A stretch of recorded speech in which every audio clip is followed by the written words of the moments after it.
1절로 12절 말씀, 출애굽기 3장 1절로 12절 말씀을 한 절씩 교독하도록 하겠습니다. 모세가 그의 장인 미디안 제사장 이드로의 양떼를 치더니 그떼를 광야 서쪽으로 인도하여 하나님의 산 호렙에 이르매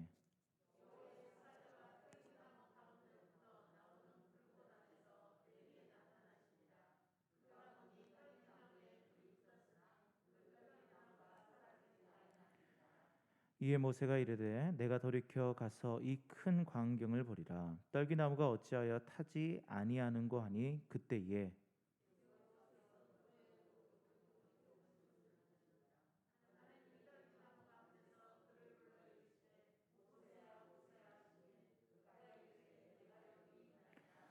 하나님이 이르시되 이리로 가까이 오지 말라. 내가 선 곳은 거룩한 땅이니 내 발에서 신을 벗으라.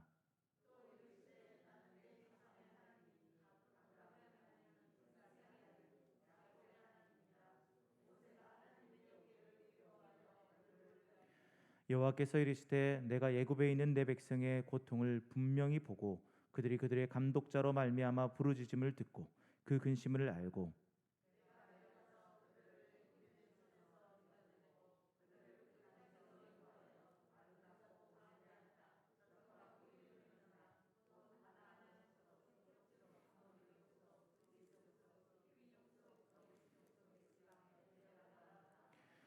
이제 가라. 이스라엘 자손의 부르짖음이 내게 달하고 애굽 사람이 그들을 괴롭히는 학대도 내가 보았으니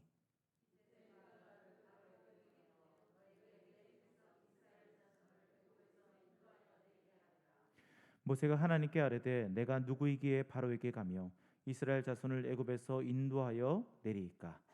하나님이 이르시되 내가 반드시 너와 함께 있으리라. 내가 그 백성을 애굽에서 인도하여 낸 후에 너희가 이 산에서 하나님을 섬기리니 이것이 내가 너를 보낸 증거니라. 아멘.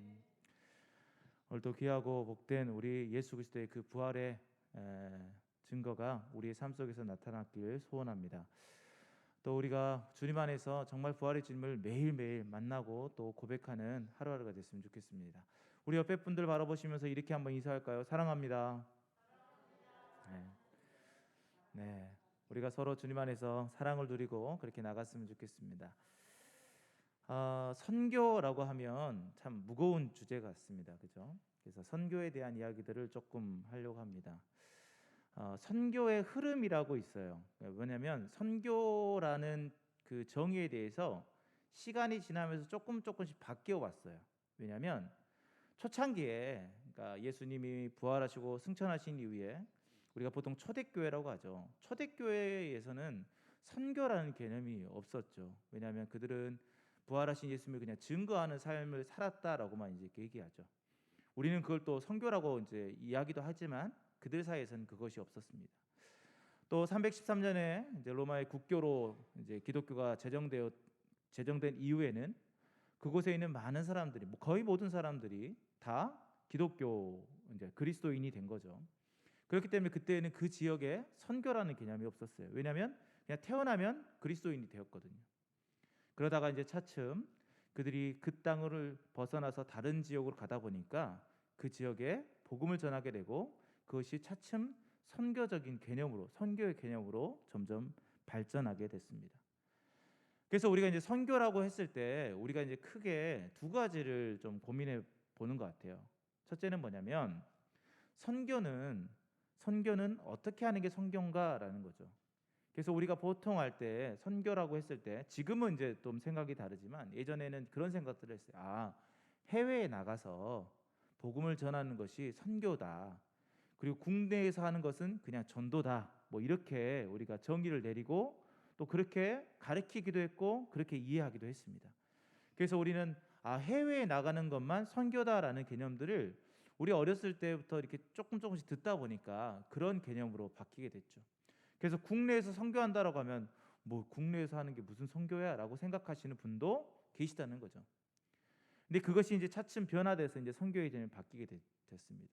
그리고 또 한 가지는 선교를 누가 하는가라는 거였어요. 그러니까 우리는 보통 선교는 누가 한다라고 합니까? 우리가 한다. 막 이렇게. 그래서 우리의 선교를 열심히 해야 된다. 우리에게 주신 이 선교의 사명을 우리가 잘해서 우리가 선교해야 된다라고 생각을 하게 됐습니다. 근데 지금에 와서 이 선교의 개념이 그것과 동일한가라고 봤을 때는 아닙니다. 조금 다릅니다. 그래서 그 개념을 좀 설명해야 오늘 본문을 그래도 조금 더 근접하게 들어갈 수 있어서 조금 어렵지만 그래도 쉽게 설명을 한번 해보도록 하겠습니다. 이 선교에는 두 가지 큰 그룹이 있습니다. 그 그룹이 있는데 단어가 어렵습니다. 에큐메니칼 선교 그룹이 있어요. 에큐메니칼 진영이 있고 에반젤리즘, 그러니까 복음주의 진영이 있습니다. 어렵죠? 다 잊어버리셔도 됩니다. 한쪽은 조금 개혁적이고 한쪽은 좀 보수적, 진보 보수 이렇게 나눈다고 봐도 무방할 것 같습니다.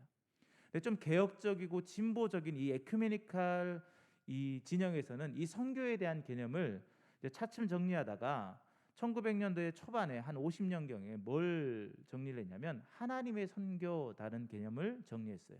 하나님의 선교라는 게 뭐냐면 미시오 데리라는 건데 하나님이 선교하신다라는 개념을 가지고 왔어요. 그 개념이 이 에큐메니칼 진영에서 갖고 왔는데 이 복음주의, 이반젤리즘, 그러니까 복음주의 진영에서는 언제냐? 그로부터 상당한 시일이 지난 2010년경, 그러니까 우리로 말하면 이제 여러 선교 대회들이 열리는데 그 선교 대회가 열리면서 차츰 그 하나님의 선교를 갖고 왔는데 그것을 표면적으로 그 이전에도 물론 하나님의 선교라는 개념을 썼지만 공식적으로 적은 곳이 있어요. 그게 뭐냐면 그들이 복음주의 진영에서 로잔 대회라는 것들이 이제 그 한 10여 년을 주기로 해서 열리는데 3차까지 열렸어요. 그 3차 열렸을 때가 2010년경이었거든요. 그래서 이 2010년 이 그 우리로 말하면 그 남아프리카 공화국에 있는 케이프타운이라는 지역이 있습니다. 거기서 선교 대회를 했어요. 그래서 거기서 정의를 내렸어요. 어떻게 내렸냐? 한번 띄워주세요. 성경 전체가 십자가의 보혈을 통해 화해를 이루시는 그리스도 아래 하늘과 땅의 모든 것을 하나 되게 하는 하나님의 선교를 드러낸다라고 정의를 했어요. 이 케이프타운 선언이라고 얘기를 합니다. 그러니까 보수적인 이 복음주의 진영에서도 2010년도에 공식적으로 그것들을 정의를 내렸다라는 거죠. 그러니까 지금 우리가 하는 선교라는 개념은 어떻게 우리가 접근해야 되냐면 하나님의 선교구나라고 그 개념을 접근해야 됩니다. 그래서 우리가 금주에 계속 여러분들 말씀 묵상하고 계시죠? 읽고 계시고 외우고 계시는 말씀들이 있어요. 오늘 본문 말씀 7절부터 8절 말씀인데 거기를 같이 한번 읽어보도록 하겠습니다. 여호와께서 이르시되 내가 애굽에 있는 내 백성의 고통을 분명히 보고 그들이 그들의 감독자로 말미암아 부르짖음을 듣고 그 근심을 알고 내가 내려가서 그들을 애굽인의 손에서 건져내고 그들을 그 땅에서 인도하여 아름답고 광대한 땅, 젖과 꿀이 흐르는 땅, 곧 가나안 족속, 헷 족속, 아모리 족속, 브리스 족속, 히위 족속, 여부스 족속의 지방에 데려가려 하노라. 아멘. 자, 여기에 보면 중요한 단어라고 주일 설교 때 우리 담임 목사님께서 말씀해 주셨어요. 뭐냐? 보고 듣고 알고 건져내고 데려가고 이런 것들에 이렇게 좀 표시를 했지 않습니까? 근데 이 개념이 뭐냐? 이게 바로 하나님의 선교라는 거예요. 왜? 여기서 처음에 뭐라고 했어요? 내가라고 표현하고 있어요. 내가. 그러니까 하나님이 어떻게 하겠다? 내가 보고, 하나님이 보고, 하나님이 듣고, 하나님이 알고, 하나님이 건져내서 어디로? 가나안 땅으로 내가 데려가겠다. 그러니까 내가 하겠다. 바로 하나님이 하겠다라는 거죠. 그러니까 하나님의 선교의 개념이 뭐냐? 하나님이 선교하신다라는 개념이에요. 하나님이 선교하신다. 그래서 우리는 선교의 그럼 주체가 누가 되냐? 바로 하나님이시다라고 고백하는 거예요.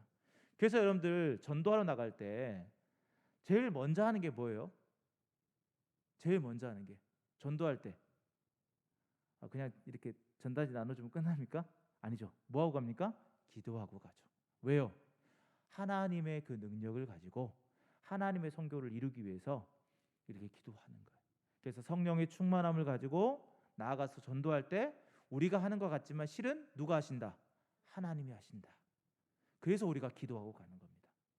그래서 이것들에 대한 것들을 분명하게 말씀하고 있는 거예요. 그래서 하나님의 선교, 그런데 오늘 본문 말씀에 그렇게 열심히 얘기해 놓고 9절 말씀에 뭐라고 하고 있는가 우리 같이 한번 읽어보도록 하겠습니다. 읽어보겠습니다. 이제 가라. 이스라엘 자손의 부르짖음이 내게 달하고 애굽 사람이 그들을 괴롭히는 학대도 내가 보았으니. 아멘. 자, 처음에 뭐라고 해요? 이제 가라라고. 이제 가라라고 해요. 하나님께서 모세에게 이렇게 말씀하시는 거예요. 이제 가라.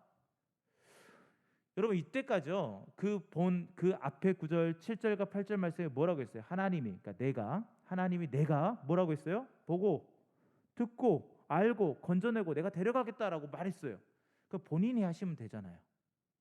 근데 모세에게 뭐라고 하는 거예요? 이제 가라 라고 하시는 거예요.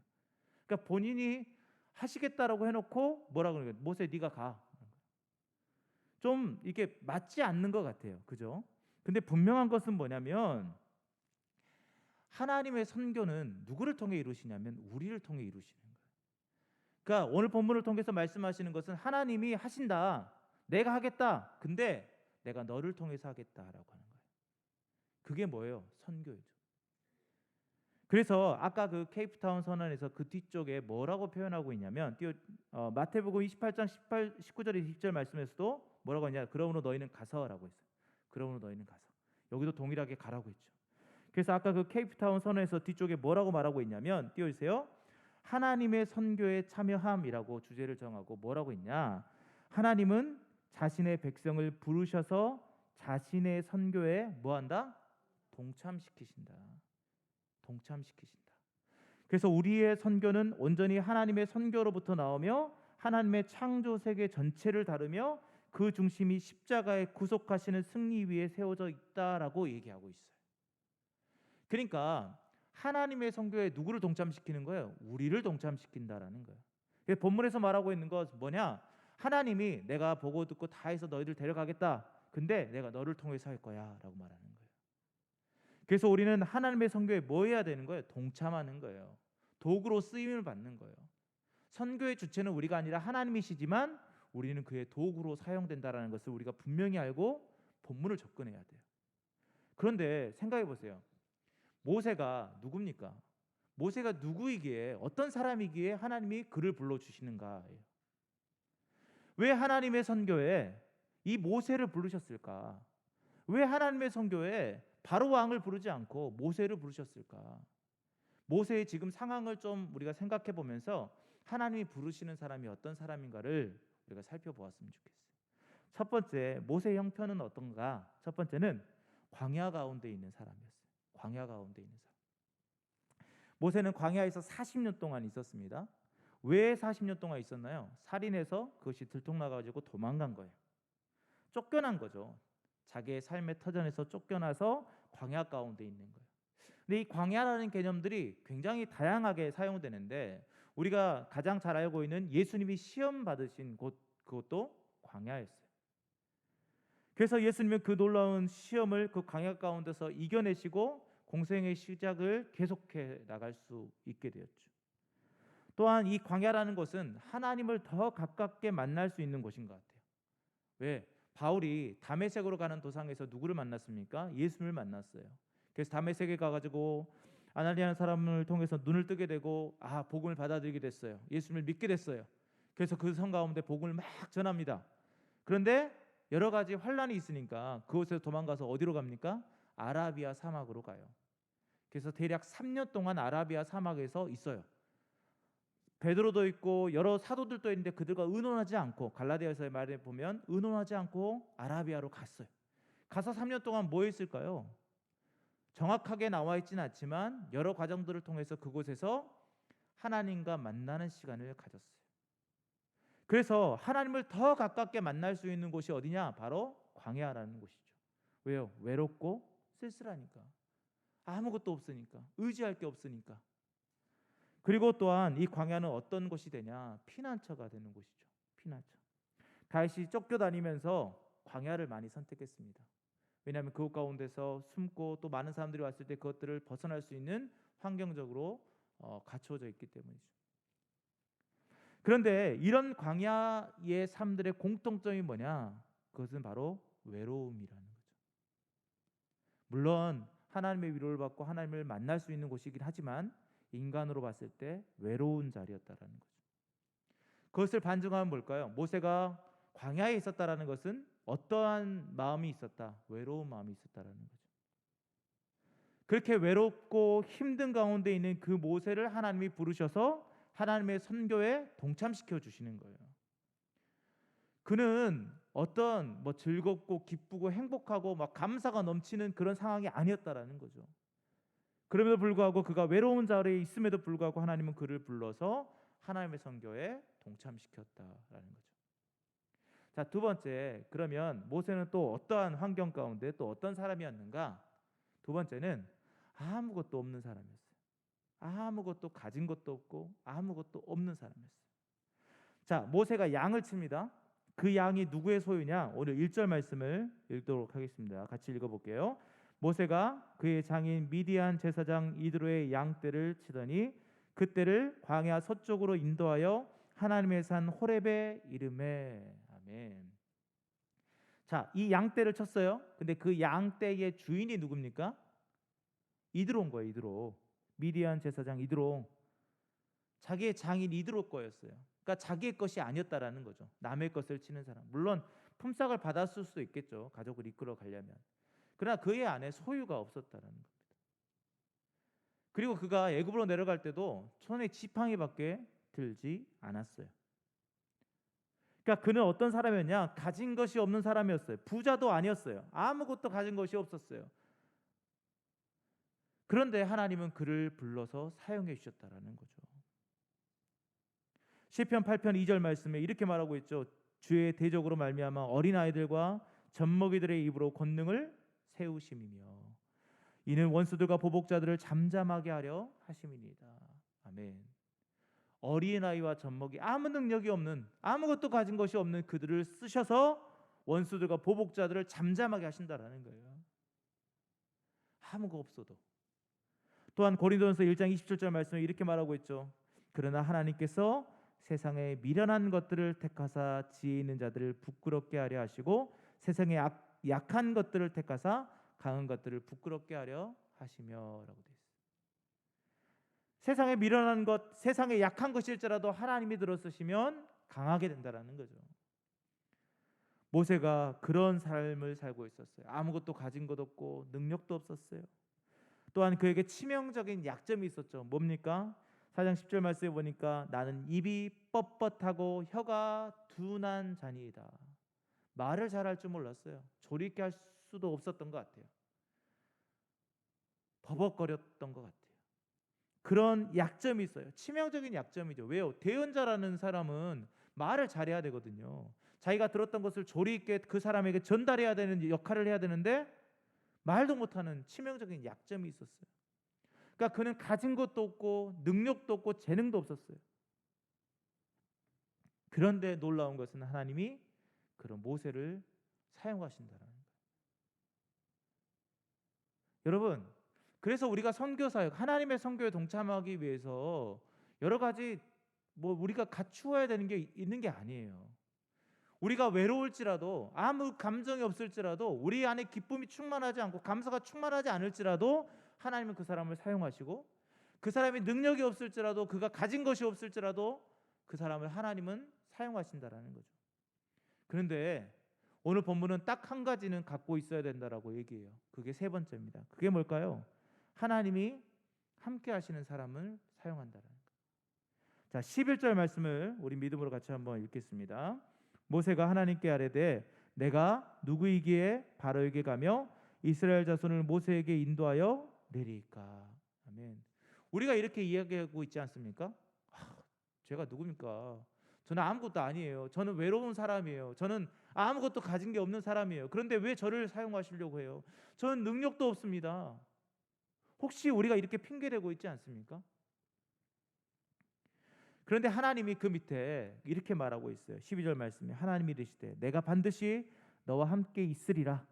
네가 그 백성을 애굽에서 인도하여 낸 후에 너희가 이 산에서 하나님을 섬기리니 이것이 내가 너를 보낸 증거니라. 아멘. 내가 반드시 너와 함께 하겠다.